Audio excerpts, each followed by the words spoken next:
Now approaching 2 weeks, these protests comprising truck drivers and their supporters are opposed to the government's vaccine mandate that affects about 20% of the 160,000 US-Canada cross-border truck drivers. Ottawa's Mayor Jim Watson said in a statement that the state of emergency reflected the serious danger and threat to the safety and security of the city's residents. Some participants seen waving Confederate or Nazi flags, with organisers vowing not to leave until the vaccine mandates are lifted, forcing Canada's Premier to weigh in. I have attended protests and rallies in the past when I agreed with the goals, when I supported the people expressing their concerns and their issues. Black Lives Matter is an excellent example of that. But I have also chosen to not go anywhere near protests that have expressed hateful rhetoric, violence towards fellow citizens, and a disrespect not just of science, but of the frontline health workers and, quite frankly, the 90% of truckers who have been doing the right thing to keep Canadians safe, to put food on our tables.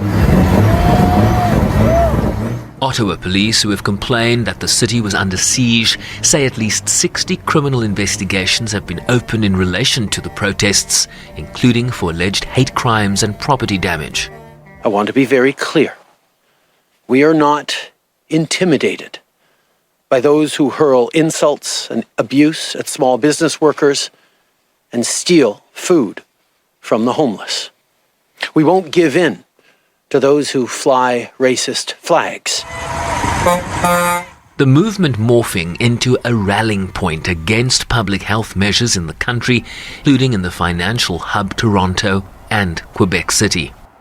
To try to get this country back, it's not just for the truckers, but we support them, but it's for the entire country. It's actually for the entire world.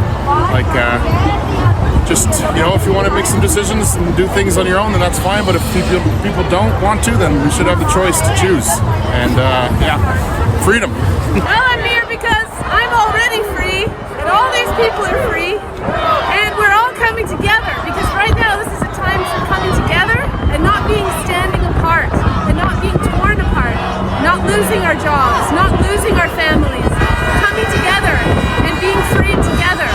I'm here to denounce that the unvaccinated for 2 years have been shamed and thrown under the bus on the public's place.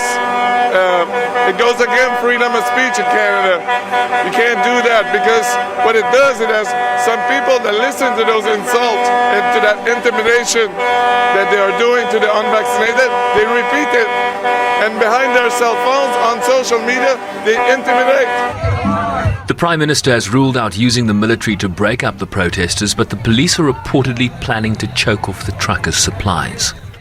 The city's mayor says the ongoing demonstrations highlight the need for support from other jurisdictions and levels of government.